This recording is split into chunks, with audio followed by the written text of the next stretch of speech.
everyone, and welcome back. When we talk about insecurity in Nigeria, like the reason why insecurity will be so hard to stop in Nigeria is that the so-called government, like people that are supposed to protect Nigerians, are the sponsor of this terrorism, just as Dele Farotimi said yesterday. And also those that are not involved, they are in denial of the insecurity problem in Nigeria. You guys remember this Archbishop that went to US to testify as well as give evidence what is happening in Nigeria when it comes to Fulani herdsmen, like the havoc Fulani herdsmen are causing in Nigeria, especially in Plateau State. So according to this Archbishop, he said that these terrorists displace and kill people, then occupy their homes and change the names of those towns. The government is not just silent. They are aiding and also supporting these terrorists. But right now, you know what? Instead of Nigeria government to look into what this man said, no, what they did now is to, blame him. According to the report, he said that Nigeria government has dismissed these accusations, calling them inaccurate and unfair. My people, we all know what is happening when it comes to insecurity. So everything this Archbishop said is nothing but the truth. But Nigeria government, they prefer to play politics with people's life. What a government. Let me allow you guys to listen to what Arise Television have to say concerning this matter, as well as this trending news about a US court order FBI to release investigative files on TINUBU'S over 1990s drug probe. Because according to TINUBU government, they said that whatever happened before he became president is not actionable, like it is not new. These people are so shameless, honestly. My people, let me allow you guys to just listen and hear everything they discussed in this particular video. Please do wait to subscribe. If you haven't shared the video, give it a like and also leave your thoughts in the comment section. Thank you so much for doing so. The presidency has reacted to the United States court ruling ordering the release of records concerning President Bola Ahmed Tinubu's alleged involvement in a drug trafficking case. Well, on April 8th, the United States Court for the District of Columbia ordered the Federal Bureau of Investigation and the Drug Enforcement Administration to release records of their investigations concerning the case. The judge ruled that both agencies must search for and process non-exempt records under the Freedom of Information Act. While reacting to the judgment, presidential media aide Bayo Onanuga stated that there is nothing new to be revealed since the reports of the FBI and DEA on the case have been in the public domain for over 30 years. Well, let's take a look at Bayo Onanuga's statement. He wrote on X. Journalists have sought the presidency's reaction to the ruling last Tuesday by a Washington, D.C. judge ordering the U.S. FBI and DEA to release reports connected with President Bola Ahmed Tinubu. Our response is as follows. There is nothing new to be revealed. The report by Agent Moss of the FBI and the DEA report have been in public space for more than 30 years. The reports did not indict the Nigerian leader.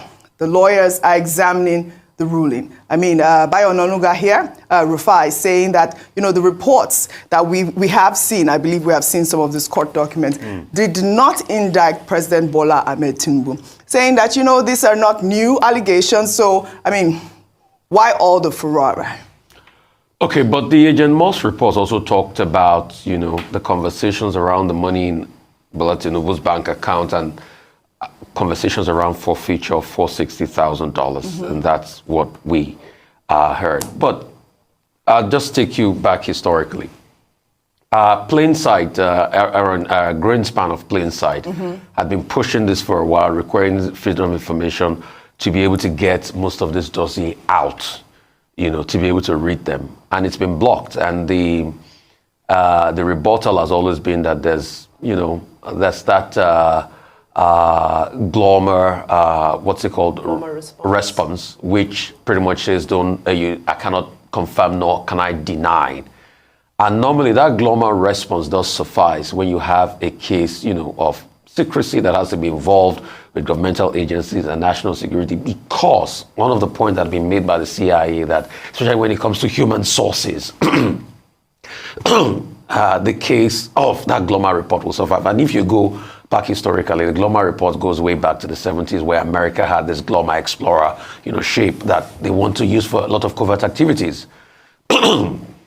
But as regards this, prior to this time, they had taken, with the side of the CIA and those governmental agencies, as regards that global response, that, okay, you can that can hold sway when it comes to FOI requests. But this district court judge, now Judge Holmer, is now saying that, no, because this man is the president of a sovereign, this should be out there in public. Interest, yeah. Everybody should be able to see this. All right. But the argument that they're still holding is the fact that this is a human resource, of the CIA.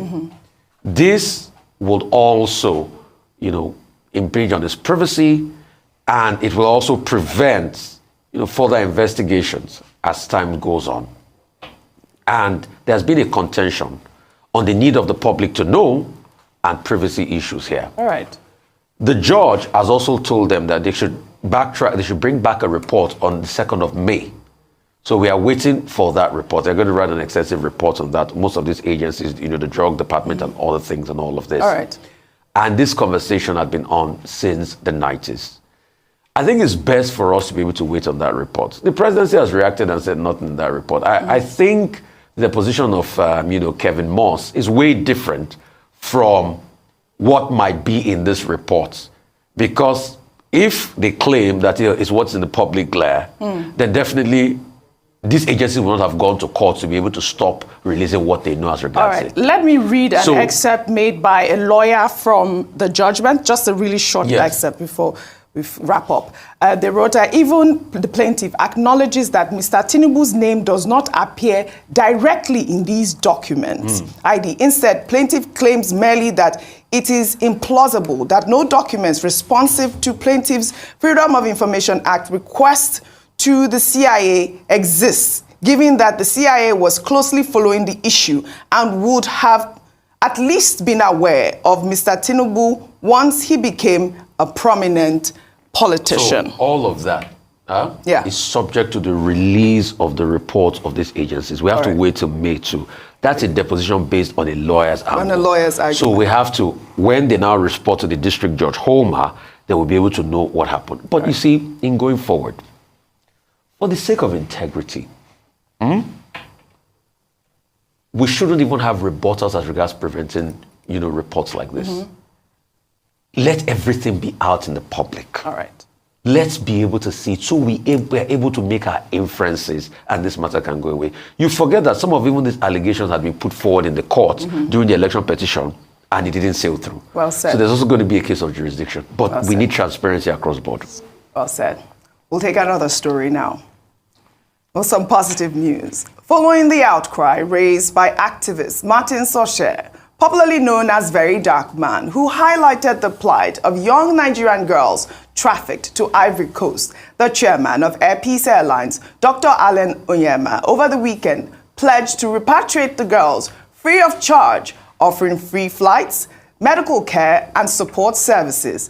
In a press statement, Dr. Onyema condemned the inhumane act of trafficking young Nigerian girls globally and called for collective action, urging the Nigerian embassy in Côte d'Ivoire to identify and gather the victims for repatriation. Onyema further appealed to the federal government to take responsibility for their rehabilitation and education. I mean, this is such a laudable cause by Air Peace Airlines. I mean, this is not the first time that we are seeing that they've always come into the aid of Nigerians, be it in Sudan, South Africa. We have seen this sort of repatriation. So kudos to them. I know that the airline plans to send the girls to Duchess International Hospital in Ikeja for free medical examinations and treatment. Let me take some tweets because obviously there was, conversation on social media as regards, especially with the responsibility of the federal government. We took this story last week. This is from Michael, who wrote, "Great initiative by Air Peace. This act of compassion and responsibility towards our trafficked girls is truly commendable. It's heartwarming to see corporate entities step up to address such a critical humanitarian issue. Thank you, Air Peace." Another user wrote, "The Nigerian government should really be ashamed that a private individual is doing all this. All those politicians, all they know is embezzlement of funds And yet, some Nigerians will come out to side them and cascade VDM. Some Nigerians don't really deserve the internet. I mean, we did see this attack on Very Dark Man, who we applaud, really, because he actually went out there with his own personal funds, did the investigation, and now we have, a private entity like Airpeace saying that he is ready to bring the girls back. Without VDM, we will not have known the story. I mean, of course, Arise highlighted the issue as well here on the show. I believe it's John F. Kennedy who said that it's not what my country can do for me, but what I can do for my country. I paraphrase, and I think it's beautiful to see patriots. Patriots are people who do not wait for the system to work. They are people who step forward in a time of need where they can see that there's an intervention, a change that they can make. They do it without looking for reward, without looking for favor. And so for that, to Airpeace, to Very Dark Man, they need to be congratulated and emulated as well. In our own little jurisdictions, there's a contribution that we can make, and I hope that we can. However, the fundamental issues still need to be addressed. Absolutely. There is the issue of porous borders that needs to be highlighted. When we look at these young girls who are being trafficked across the border, there's the issue of course, insecurity, poverty. This is multifaceted. And until we see the root cause of these types of scourges being addressed, we're not going to move forward. So also, as much as we have patriotic Nigerians who are ready to come and advocate and look for solutions, we also need to be patriotic enough to find lasting, sustainable solutions. Look at the vulnerability of those young girls. Can't tell how old they are, but they're certainly not teenagers based off of what I see. What becomes of their futures? Yes, they shall be rehabilitated and so forth, but we need to build a country where we're not constantly rehabilitating people from the trauma of Nigeria happening to them. Absolutely. Very, very important. Very quickly, Oji, I know you want to move on very quickly before we go. I just want to touch on transparency and how important it is for our leaders to be transparent. I think most people celebrated that this, all of the files concerning this case with the president is being published and all things are being redacted because it speaks to the issue of transparency and how important it is to accountability. Donald Trump yesterday publicized his medical report. They even showed his cholesterol levels, they showed his blood pressure, there was his white blood cell count. It was all there. And it's nothing, we've never seen anything like it before. So I love transparency, even going to that stage where if we can see our leaders' medical reports published as well, that's the level of transparency that we'd like to get. I like that point. Currently. It may, you never know. What it may. I personally started a charge. Yes, you did. For every presidential candidate to release their medical reports. Nobody listened. I challenge all of them again. Well, let's go back to the story of, Airpeace. And, I'd like to just really commend the airline. Rotus, you have a quick comment. I mean, 27 million people are trafficked each year, according to the U.S. State Department, right? And which are the countries that come up? You have Afghanistan, Djibouti, Cambodia, Myanmar.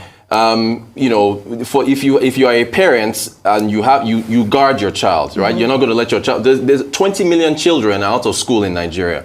So there is a system here that has to be decentralized to the state level where we have to, look at the issues of poverty, look at the issues of, insecurity and so on that allows trafficking to happen. Kudos to Airpeace. So they're already giving him props and on your YouTube. Live stream, Yeah. Shout out to the YouTube community. They're all shouting at Airpeace. Airpeace to the rescue again is what our YouTube viewers are saying. So well done to Dr. Allen Onyema. Absolutely.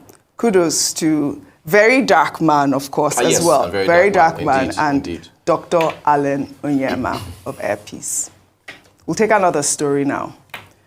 The federal government, through the Ministry of Foreign Affairs, over the weekend, faulted a social media post by the United States Embassy in Abuja and testimonies of Catholic priests at a U.S. congressional hearing regarding the killing of Christians in Benue State. Well, on March 12th, Catholic clerics, Bishop Wilfred Anegbe and Reverend Father Ihulia, testified before a U.S. committee saying that the experience of Nigerian Christians in Benue State can be summed up as that of a church under Islamist extermination. Bishop Anegbe stated that his diocese in Benue has lost about 15 parishes between 2018 and 2024, with about 140 priests kidnapped or killed and many churches destroyed by Fulani militants. The priests further criticized the Nigerian authorities for failing to stop the killings. While following their testimony, the Catholic priests alleged threats against them. In response, the U.S. mission in Nigeria, in a post on X, stated that it was disturbed by the reports of intimidation and threats against the religious leaders. The Ministry of Foreign Affairs, in a statement, described the claims as inaccurate and misrepresentative of the country's efforts in tackling insecurity. The federal government further reiterated its commitment to protecting the lives and property of all citizens, regardless of their faith or ethnicity, and pledged to investigate any reports of threats or intimidation against the religious leaders. I mean, this was a story that was circulating over the weekend. I know that the religious leaders claim that, the Fulani militants were killing and displacing Christians. This has been going on for what? Decades now. And, they've come out, they've gone to the U.S. Congress to, state their plight. But now we're seeing the federal government saying that, it's a misrepresentation of the facts, it's an act of terrorism, and that they've been doing everything that, they can to protect the people of Benue, the Christians in Benue State. Oji, with due respect, that was a very lame response by the federal government. Very, very lame. They said nothing. Yeah, we've been fixing insecurity. The question I want to ask the federal government is, are the hard evidences by that Catholic cleric, are they wrong? They were hard evidences. Hard evidence. It happened to him. He said they've lost 15 parish. Do they have any other empirical fact to the contrary? No. It's just a sweeping generalization that we're fighting against security. And you see, the federal government makes this mistake a lot. When you criticize against insecurity, they start to vituperate, they start to jakburo. Werekwe. It scratches them like werekwe. You see, the problem is, this report is not only talking about the Tinubu administration. It's talking about from 2018. Correct. So Buhari administration is also there, but they take it on because they're the government part, they don't want it. Just like how the Minister of Information had a tiff with the governor of Borno State. You can't know what's happening on ground in Borno like the governor. So please, it's best they take in the criticism and they investigate. The question is it happening? We've seen a lot of kidnapping and killing of Catholic clerics in every part of the country, including Benue. Most of these cases, Oji, are even underreported. The state of insecurity is so rampant that most of the cases are underreported. Most of them don't even get to major news networks. Take, for instance, what happened in Safe yesterday. On Saturday night was probably only reported maybe by the likes of, the ones that Daily Trust we are able to pick up and other media. So we must do something against the high level of insecurity. That's why people have called it ethnic cleansing. Right. Deliberately targeting a group of people for their land, for resource. Right. Which is sad, and also across religious lines. Right. But I don't want it to be majorly about religion, because on the flip side, we also have Muslims that have been attacked. Yes. As Christians have been attacked, Muslims are also being attacked. But the government should be able to introspect. Look at it, Benue used to be the breadbasket of the nation. That's but it. What is happening?